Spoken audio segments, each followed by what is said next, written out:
Hello, everyone, and welcome to a fantastic new episode of the StudioMEcast. I am your host, Peter Regan, the manager here at the studio, and today I have a very special guest because a lot of our clients are actually involved with real estate in some way. Now, of course, we do media production here, and we work with filmmakers, we work with all types, but we have a bunch of podcasts that are based around real estate. We also do the online content for a lot of these real estate agents or their, social media, all that kind of thing, or just promo videos for their website. But it turns out that there are a bunch of things that, say, producing and real estate have in common. So we're actually going to do a bit of a crossover episode today. And with that, in order to accomplish this, we have Jeannette Rainey, who is a realtor, a medical educator, and also a community advocate. She and I have a connection through the 48-hour film project. I'm wearing my Filmapalooza shirt from this year, and she's a city producer with the 48-hour film project. And we're going to be getting into a bunch of these topics, including but not limited to what are some of the similarities and crossovers between producing and media production and real estate. So with that, Jeannette, thank you so much for joining me for the podcast today. I am so excited to be here. Welcome to my shabby chic Victorian. You know, just like a cobbler's son is barefoot. You can see the painting that I haven't gotten to. And you just saying up front, once in a while, you might hear my cat. I just heard his, little toy in the background. So such is life. I'm bringing life to you. Well, that's excellent. This is a historically pet-friendly show, after all.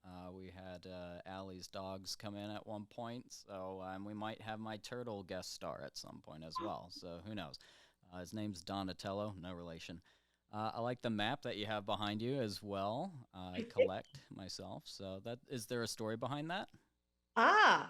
This was a birthday present to myself. um, I love to travel. And back in 2005, I guess I really started traveling internationally because I had a friend stationed in Naples. And so I'd always wanted a map of the globe that you could put the pins in. And finally, I made it happen last December. So I'm very excited. I'm woefully lacking in like Africa and Southeast Asia. Well, so that side. And from Florida and down, I have not. And so got to fix that. Well, absolutely. Well, that's actually a really great segue because part of what led to this podcast was you and I were in France together for the Cannes Film Festival. Oh, it was terrible. We were Oh, on the South awful Riviera. on the French Riviera. Right, Oh, right, the right, right. weather was just perfect, and we had met before, obviously, but we really got to connect better there, and that's when I was like, "Hey, you would be a really great guest to have on here." So, I guess we'll start off with a pretty big question: what is perhaps the biggest thing that producing and real estate have in common? I told someone recently that as realtors, we don't sell, well, at least in my opinion, the good ones. A realtor manages logistics and emotion. That's it. It's the same thing you do as an effective production manager, whether it's a film set being unit production manager or a good PA, or if you're producing a play. It's logistics and people's emotions. So something is going to go wrong. You can plan as best you can, as any good realtor or filmmaker or theater artist should do. You plan for everything and just know that at some point very soon, something unexpected is going to happen. And you've got to be able to react quickly and come up with solutions. And that's what I think the crossover is. You're problem solvers. Both you problem solve, but in essence, that's the logistic side. And the emotion side, I mean, we're all humans, and you can either spin emotion up when something unexpected happens, or you can help support and diminish, the more you diminish chaos, the more you can keep people's anxiety down or reactions down. And so to me, that's it in a nutshell. That's pretty cool. I think there's a lot of directions we could take with that because something that I forget who said this or if it's a quote attributed to a specific individual, but people will talk about like war generals, admirals in the military will say amateurs think of tactics while professionals think of logistics, where you'll have the people who are like, okay, I'm going to put my tanks on this ridge and the cavalry's going to come in this way or whatever. But then the other guys are like, how am I going to get 5,000 tanks into this country to begin with? Right. And hey, not that we're here to talk all about Ukraine, but there's been a lot of logistical things going on with Russia where they can't get their guys out there and stuff. Let them focus on tactics. Absolutely.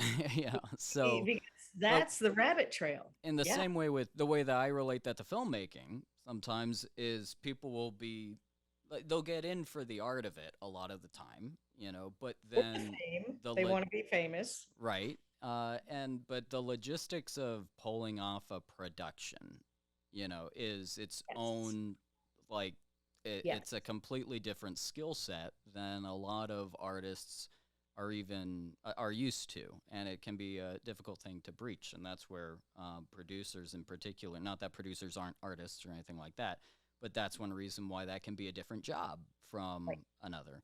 So what is going back to what you were saying about managing logistics uh, and emotions? Yeah. What is if you can share this kind of thing, what's Yeah. the worst thing logistically that can happen in real estate? Hmm. Hang on, let me ask you a different one. No, That's sort of no, the no, I same. like that. I've just never been asked. I Okay, like that question. because I was gonna say Go that ahead. happens in real estate and in producing, Okay. like And because they probably there probably is a crossover. yeah, and we're disqualifying anything. Oh, someone gets injured because we know that's safety first. Hmm. I think I think the biggest pitfall is how you organize. And so in real estate, yeah, you can get focused on the sale, sell, sell. I love Annette Benning in American Beauty. I will sell this house today, and get wrapped up in the tactics. But if you don't have order to your logistics, um, then you're gonna have pitfalls. And so it's the same thing whether it's a real estate file, or a production set, a film set. So organization in real estate, for me, everybody organizes differently and everybody's brain works a little differently. And so early on in my career, I was an administrative assistant in a bank. I had a lot of different roles in the bank. But one thing I learned in my early 20s was, the less I'm thinking, the better. And so the more I could automate something, the faster I could be. And so the more tasks I could do. So I'm kind of like a German shepherd in that way. I want to work that fence. I want to get it done and get it done accurately and quickly. The single thing that I see most people make is,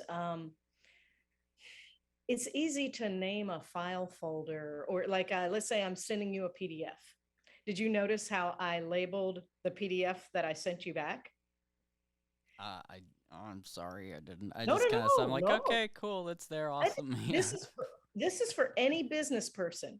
For me, I label it the date, whatever it is, and in real estate, always the file name.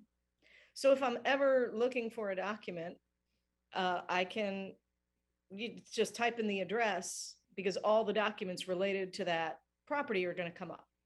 Not every, I mean, I probably take the organization a little too far. I can't have it affect my productivity, my quickness. In 2020, when that started blowing up, I had to leave off the zip codes. I mean, I take it that far. It's a little bit of my inner OCD, makes me feel good. So organization, the more organized you are, of how you keep your folders. And the faster you can be, the less mistakes you're liable to make. And the more quickly and efficiently and effectively you do things, the more houses I can sell. Or on a film set, the smoother the shoot is going to go. So a really good PA is going to be really organized. A good director and all of his production team, they're going to be organized and have a plan.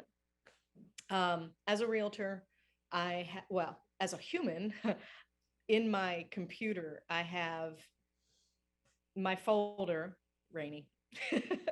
And then I have folders in order of my life priorities. Real estate is my bread and butter. I don't have the roof over my head if I don't do that. And then I have, medical educator, and then other things, not some community advocate related things, and or hobbies. So I've got all of my important folders at the top.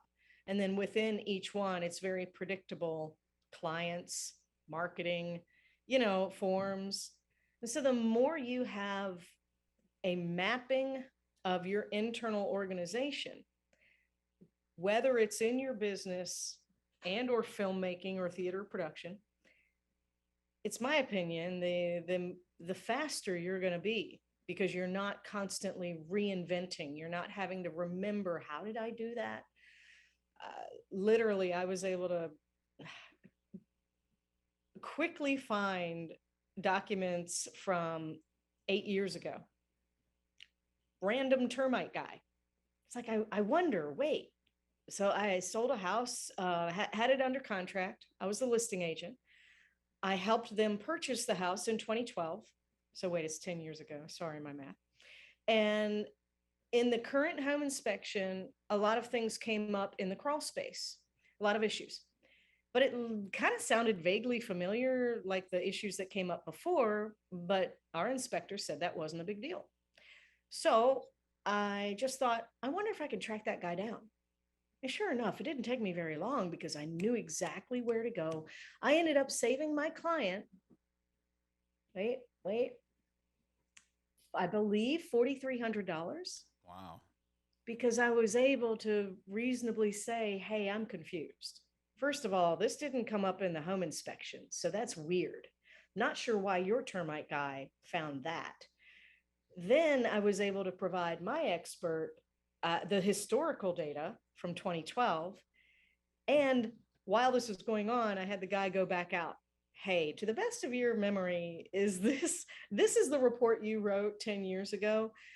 Is this basically what it looked like, to the best of your knowledge? And, those good technicians, they get in there and like, yeah, no, this is what it looked like. No, that's not rotten subfloor. And so it impacts business. And so, of course, my client's going to refer me. And he's also super organized. I love working with him. Hopefully, he still loves working with me. And I get the repeat business. That works great. Yeah, because it's such a clear-cut example of how organization literally led to saving money. And sometimes that's also with organization, it's like time is money.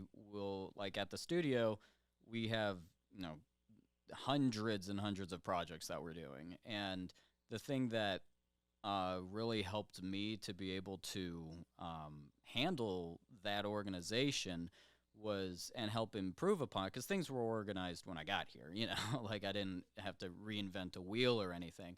But like when you first start off in like filmmaking, you start with making short films, and a lot of the times you're able to keep all your files in one place because there aren't necessarily that many of them. But as soon as you start making longer shorts, or in my case, when you start making a feature, and every scene is its own short film, it's like, oh, I have to just start doing this differently and organizing it. Because you can't remember. And if you're remembering, you're wasting time. And having a method where you don't have to remember where anything is, but you can find everything is super helpful. And also when you start working with a team, whether it's a real estate team, if everybody's on the same page about where things are. And the same in film. Everybody's got to be on the same page of where to store the files. It's got to have some organization. Otherwise, you're wasting time in communication. Yeah. Exactly. There's like if you're a one person show, it's like you can have a messy desk if you want, but if other people have to sit at that desk, they have to be able to find it. So you need an intuitive system that people can learn quickly as Yeah. well and remember and use. Speaking of teams, this is a great way to move over toward filmmaking a bit. Yeah. You're a city producer for the 48-hour film project. Yeah. And I know that being on that team has got to be a lot of fun. And this falls under your community, you being a community advocate, because you had Yeah. your folders and you included being a community advocate versus hobbies.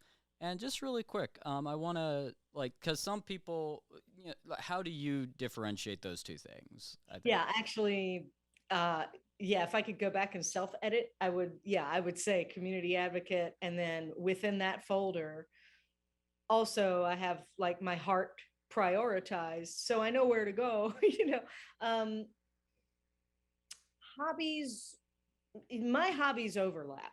Um, and so many of my hobbies are, well, I guess being a city producer is not a hobby for me because I am responsible.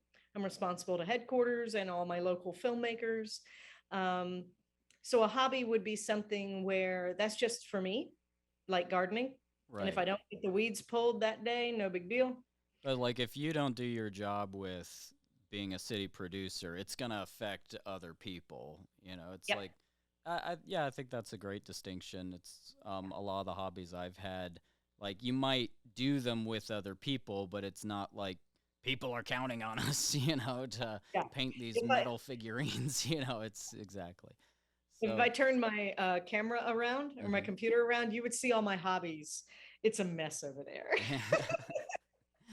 All right. So, well, tell us a bit about how you became a part of the 48-hour film project team and what that's led to. Like we'll just start going down that road for a bit. uh, my city, known as Hampton Roads, which encompasses 7 cities in southeastern Virginia: Norfolk, Virginia Beach, Portsmouth, all the way from Williamsburg down to the beach, Virginia Beach. So we're known as Hampton Roads. And our city has had 3 city producers. And the one before me, city producer number 2, also knew me from, yeah, he knew me from local theater and film. And when he was ready to retire, I had only just started attending screenings. I hadn't figured out, what is this 48 thing? Wait, what? It's once a year? Who does that? Why would it be once a year? Well, darn, I couldn't be in a film. I mean, okay, I got to get this thing on my radar. And so finally, I attended a screening. And I think it was the second year that I attended a screening. No, it was the second year I'd heard about it. First year I attended a screening, and I heard my friend Keith Flippin, phenomenal actor, by the way, and SAG has worked with Viola Davis, Maggie Gyllenhaal, and anyway, so fun. And he was ready to retire because it is a time consuming task and logistically a big challenge. And it was affecting his ability to commit to jobs. And so the job came up. I was one of the people recommended for interview. I interviewed with a longtime city producer and HQ alum Brian Bowers in Cleveland. Big shout out to Brian.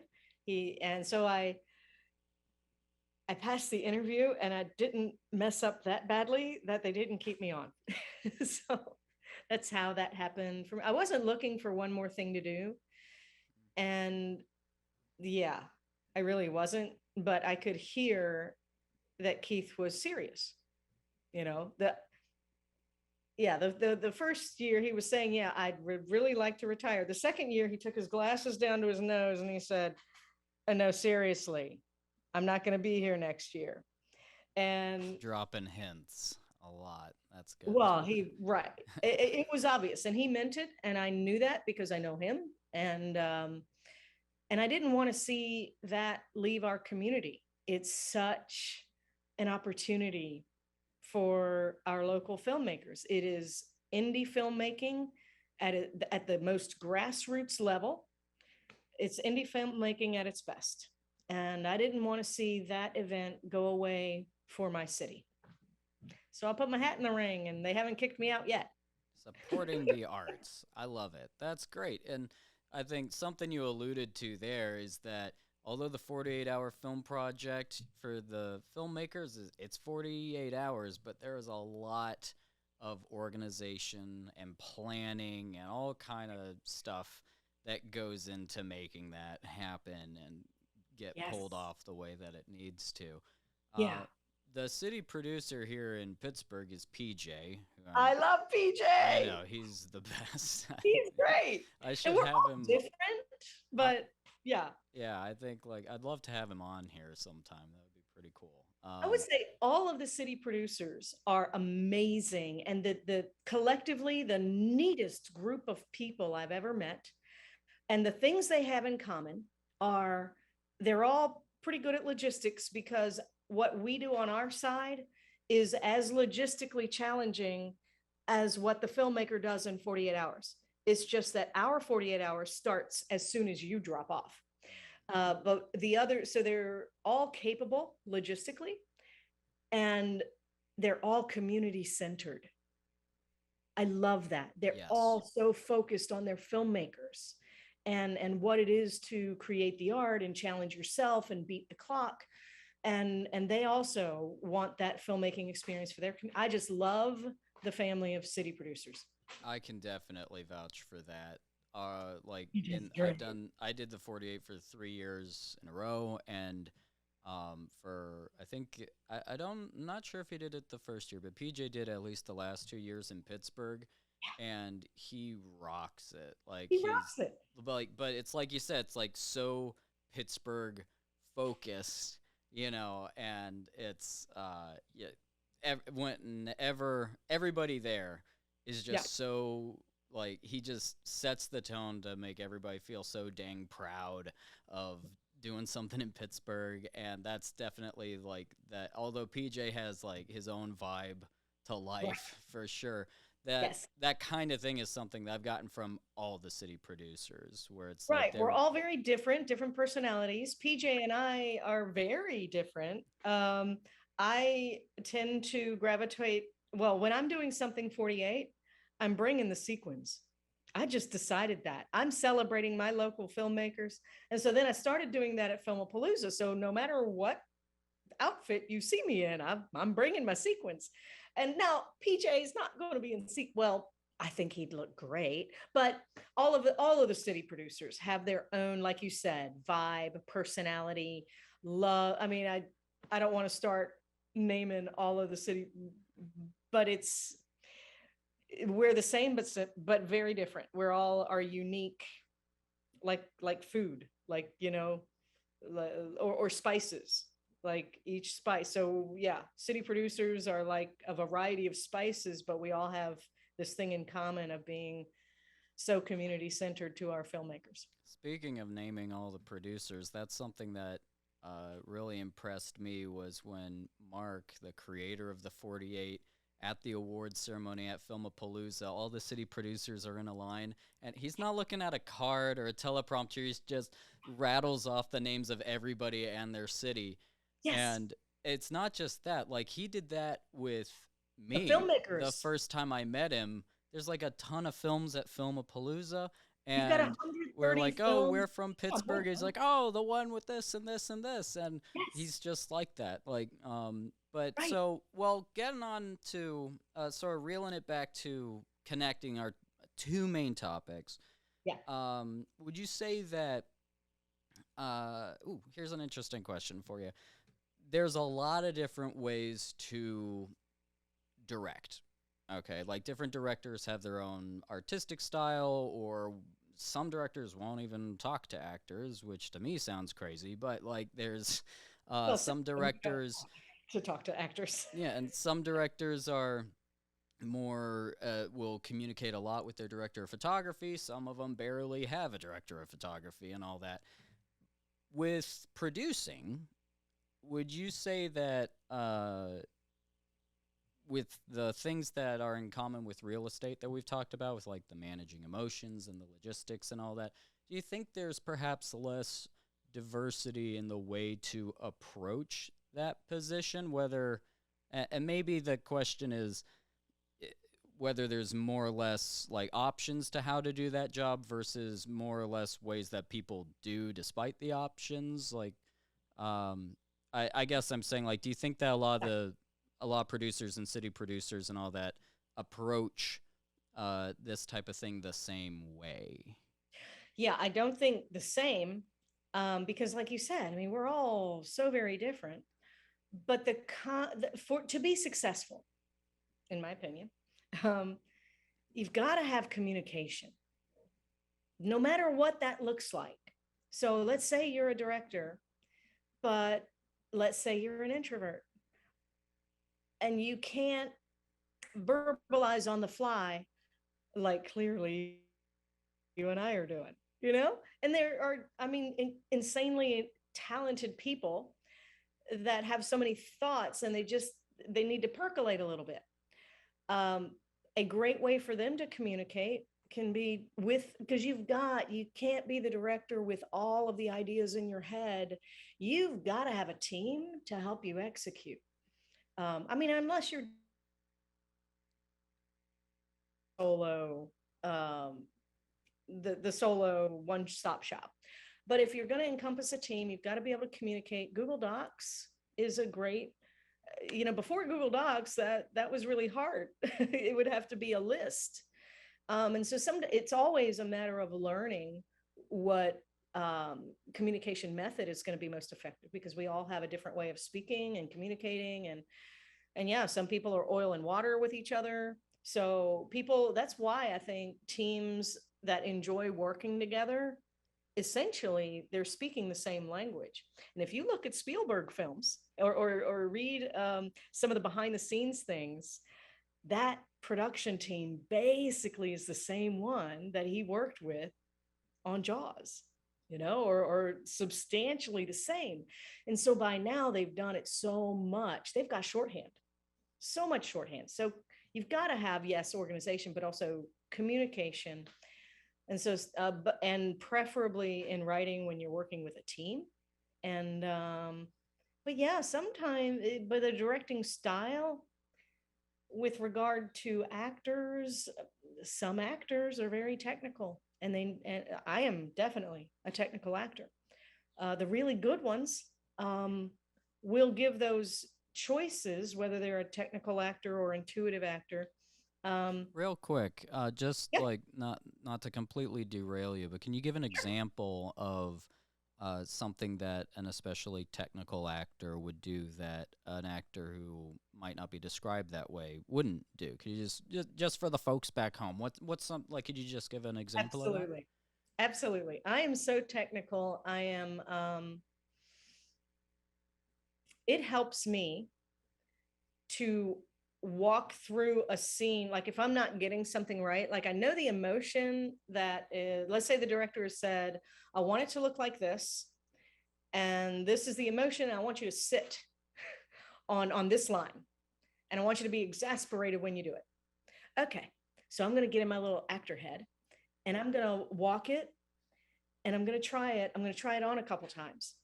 What is not helpful for the technical actor is if I don't have that space to make mistakes, because I'm trying to get my body and my mind and that emotional reservoir calibrated. Now, when this happened to me, I didn't have that vocabulary. But a technical actor, another example is but wait, before I go there,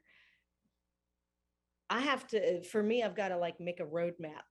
I've got to program my body and my mind and that emotional reservoir so that I can do. And once I do it once and then do it twice, it's locked in. And then I can be impulsive and authentic in the moment, but I've got to program myself like a computer. So that's what I mean by technical. And many directors I've worked with or have taken classes from learned that, you know how directors, well, right, because you're a director. I'm not Are every director though, so are you asking for a friend? So anyway, no, but one director in particular really learned with me. You know how you give the actor suggestions, like you would never give an actor a line read, right? depends. To be You give honest, actors don't like to hear this, but it depends. But typically absolutely. no. Typically no. Yes, typically no. Typically, no, that's Typically not no. what the classically trained director does. But it depends if you're working with someone who's new or their mind body stuff. Some actors intuitively can just make it go. And that's great. We all work differently. But a couple of the folks I've worked with learned, instead of, it's almost like you fake the actor out, like you don't tell them what you really want, because then it will look manufactured. And yeah, for many actors, that's true. If I know actually your motivation, the character motivation, then I might look stale and inauthentic and manufactured when camera rolls. But for me, it helps me. I tend to overthink, maybe, I don't know, or I'm just trying to internally calibrate. But I can think of 3 examples that I won't go on rabbit trails about where it just worked better. The poor director was just exasperated. In these 3 instances, I'm thinking, and they just told me what not to do. Technically, don't do this. Jeanette, this character would not smile. Don't smile. That's something that I've found just when I direct. It might not be the exact same thing, but some of the best, like some of the best performance moments that I've gotten from actors is like if they have something that that actor does a lot, and it's not a fidget that they've built for the character, but it's something that they just do that, and you notice it because you're studying their performance. And then if a lot of the time what I've found is they'll do that at like an emotional peak because those moments can be uncomfortable and people find a way out of it. Crutch, right? Yeah. And it's like, and just telling them like on the next take, like, don't do that. Yes. At this time, because, and then hurry up and get and say action before maybe, depending on the actor, before they necessarily have time to figure out what they're going to do. And then they get to that moment and they know, like, I can't do an ironic, like, laugh or whatever to dissipate the tension that we need to sustain. It's like, and they'll come up with something else. And most of the time, when I've judged that that was the best kind of direction to do, it ended up being the take we used. Exactly. And a moment where that's part of what made that scene different, for them. Because we all have our ways of being. And one of my predominant ways of presenting and or moving through the world is I smile. I learned very early on, smile. And so I do it, and that made me aware as an actor, that, yeah. So when I got the direction, don't smile, all of that energy, I didn't know what to do. And my hands started shaking, which was perfect for the character. All the energy that had been here went here. It was natural. It wasn't. And so, yeah, I went to my second go-to. I don't know. It just diverted the energy. Yeah. I think that's my takeaway from this podcast is that story. That's like, for me personally, like, I'm like, that's the kind of thing that I love hearing so much. Even though we're talking about like real estate and producing and stuff as a I director, know. I'm like, that's great. I love that, you know.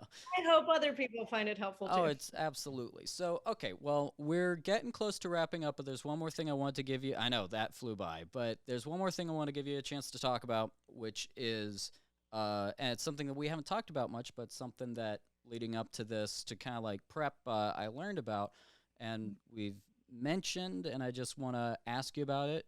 You're a medical educator. I Explain. am. Ex- I am. I mean, where did that come from? what does that Uh, mean? Go for it. so, yeah, I spent the early part of my career cultivating and curating this. I just had an interest in real estate. Even way before I was in real estate, I was I studied government administration, public affairs with a specialty in paralegal studies and a concentration in real estate. I know how to do title searches and shepherdize. I can write a paralegal brief. And I worked in banking for 6.5 years. I was a real estate paralegal for a year. And then I transitioned out of banking uh, due to some internal shifts. And I found myself, gosh, I've got to choose another career. That's how I ended up in real estate sales, but I still draw on that foundation. So I've been a realtor since 1997. No, wait, 96. And you may recall, I don't know how old you were, but back in 2006, 7, 8, 9, 10, the market changed. hmm So I had been a realtor for about 10 years when the market changed. And here I had curated about 15 years of experience in that industry. And in 2008, it had not affected my business yet, but I could feel each transaction getting a little more and more exciting. Not in a good way, exciting. And so I thought to myself, I need to pick up a flexible part-time job. I don't want to give up this career, but at the same time, I've got to keep the roof over my head. And I really don't want to make my need for a commission to impact how I advise people.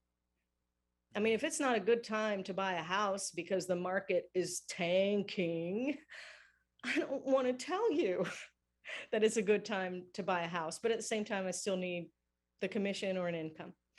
And so I said something about looking for a flexible part-time job when I was in a play, backstage putting on makeup. And one of my castmates said, "Oh, you should learn how to be a standardized patient. They're doing that over at the local medical college."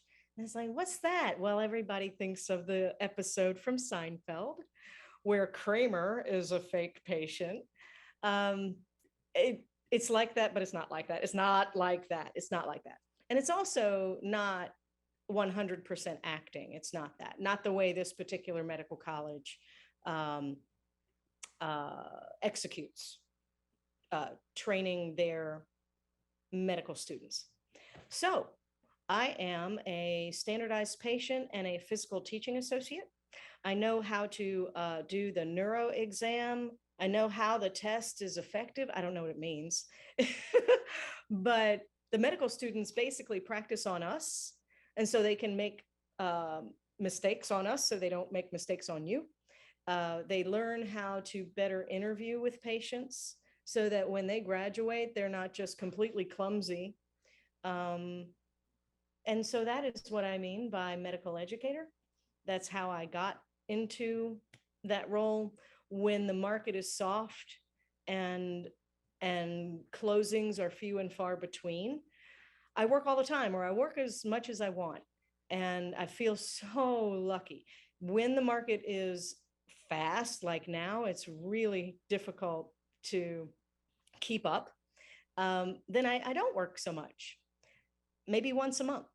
So I feel so lucky to have something I can curate, but it is also the most rewarding work.